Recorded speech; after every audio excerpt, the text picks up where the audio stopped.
Now to the latest from Ferguson. The curfew there lifted overnight, but the protests and violence not ending. President Obama has dispatched Attorney General Eric Holder to Missouri. He's going to be there tomorrow. And this morning, we're hearing from a friend of the officer who shot Michael Brown. ABC's Steve Osunsami is on the scene right now. Good morning, Steve. Good morning to you, George. The start of school here has been delayed yet another week. At night, the police here have a new tactic with demonstrators, forcing them to keep moving, no standing still. 31 people were arrested last night alone, and police say many of them were from out of state. Overnight, the sound of smoke bombs and the smell of tear gas filled the night over Ferguson. Police set off ear-piercing sirens against the crowds after they say rocks and bottles came flying. In the dark of night, at least 2 people shot. Not a single bullet fired by officers, despite coming under heavy attack. The curfew lifted, but police in riot gear in full effect. They arrested 31 people, including some demonstrators who wouldn't keep moving.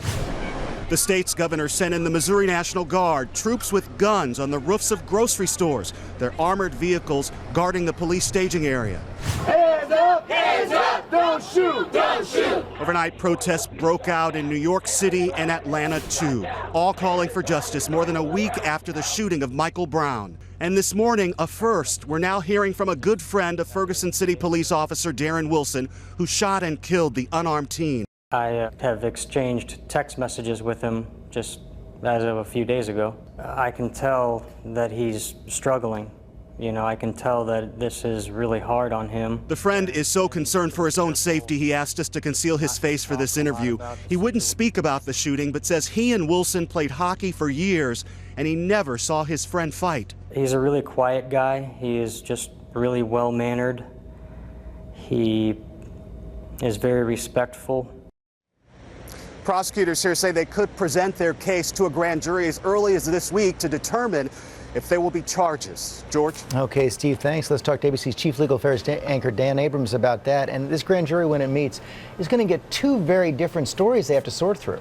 That's right. Remember, less than half of the cases in this county ever go to a grand jury. You don't have to take it to the grand jury. But this allows the prosecutor, with these sort of warring narratives, to say, I didn't make the decision. They did. The grand jurors did. The people did.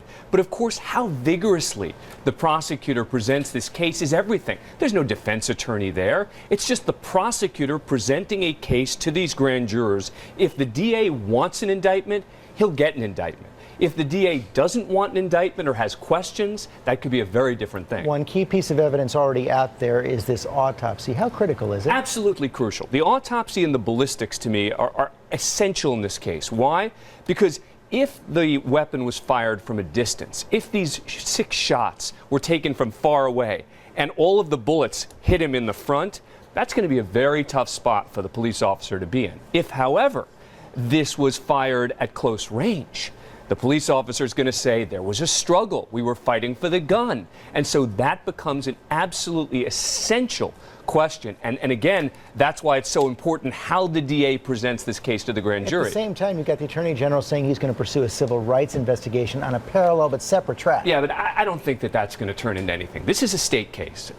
Every time there's a controversial case, the federal authorities come in and say, we're looking at it, we're investigating, we're on top of it, and I believe that all to be the case.